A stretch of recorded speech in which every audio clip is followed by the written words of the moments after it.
my friends, what a privilege it is for me to have this opportunity to greet you this Thanksgiving season and tell you some of the wonderful experiences I've had in the Lord the past 2.5 years while I have been on this physical journey. So many of you have written to me, you've called, you've dropped in, and you've told me you've been praying for me, and I wanted to thank you for that. This Thanksgiving season, my heart is overwhelmed with the joy of the Lord. Now, some of you may have some questions because God may not have answered prayer exactly like we thought he should, but I choose to focus on those things that God is doing, not on what he doesn't do. So I wanted to share with you, it's been a year and a half, actually, a year and a half or so, that I have been on this journey, but God's presence has been with me in such a marvelous way. There's not a time but what I sense the presence of the Lord and consequently the joy of the Lord. Now, you know, there are some back streets we could go on. We can start asking why, what if, should we have, if only. But you know what? I found those questions just lead you into a pit of despair. I choose, like Paul, I choose to focus on what God is doing, not on what he has not done.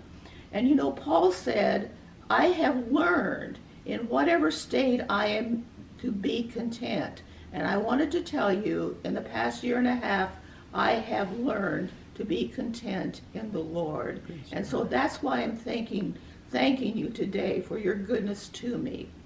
Now, there is one experience I want to share with you that happened the last night I was in the hospital.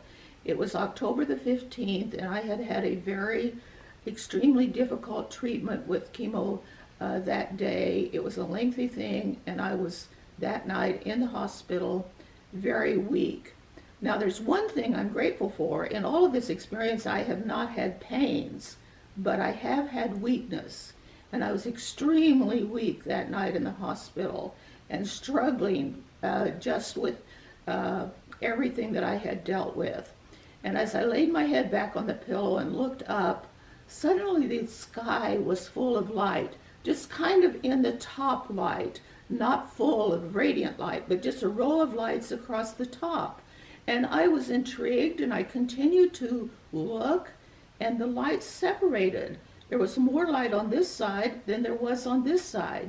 And as I continued to look, I realized I was seeing two lights on one side and one on the other. And as I looked, I had a sensation, which I think is what we'll experience when we get to heaven, that we will know as we are known. And without seeing faces or figures, only lights, I knew that the one light was my husband, the other two lights were my mom and dad, and I cannot tell you what that experience has done for me.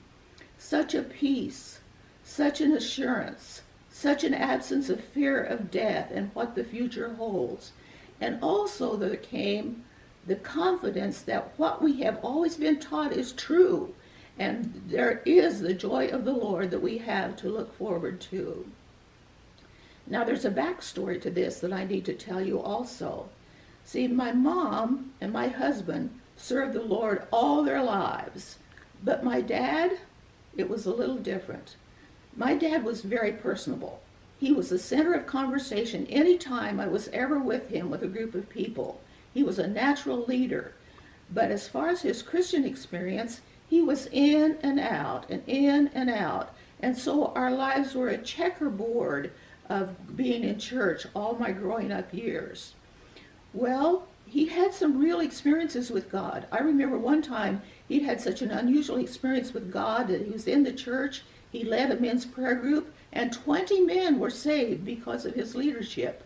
But it would not last. He would become upset over something somebody did in the church, and he became upset. So the last 5 years of his life, he had not been in church. Now let me tell you his final story. He had come to visit me. He and my mom had come to visit, and they'd been there about half an hour. He had asked for coffee. I made him coffee, gave him the cup of coffee. He did like this. but he didn't taste it. He sat it down and he said, "You know what? I don't feel good." And he says, "I really don't feel good. Could you call me a doctor?" And I said, "Oh, Daddy, this is the city. Doctors don't come out in the city. You'll have to go to the hospital." He said, "I don't want to go to the hospital again." Then he said, "I think I'll just lie down over here on the floor until I get to feeling better." And I looked at him on the floor there and I said, "Dad, I'm calling an ambulance for you." He said, "Okay, I'll go." And as I'm making the phone call, my mother is with him, sitting there near him on the floor, and he turns to her and quietly says, "Hazel, Hazel." And then he turns and he says, "Jesus, Jesus," and he was gone. When the ambulance driver came, he said, "How long has he been like this?" I said, "He gave the permission to call the ambulance driver." The driver was shocked. Well, now that's been nearly 40 years ago. But that's my last memory of my dad. And when I think about him, I remember the verse that says, "Whosoever calls on the name of the Lord will be saved." So imagine my assurance as I look up into the sky and I see my husband, my mom, and also my dad coming toward me, and I knew that they were experiencing the joy of the Lord. Like I say, this experience changed me. It's given me such peace about the future, no fear of death, giving me the assurance that the things we've always been taught are true, and assurance that the Lord is with us, as he said, and will be with us all the way into eternity. So that's why I'm thankful this Thanksgiving season, and why I want to share with you the joy of the Lord that is in my heart. And my prayer for you is that when you gather together with your family this season, you will have a blessed time. God bless you, everyone, and happy Thanksgiving.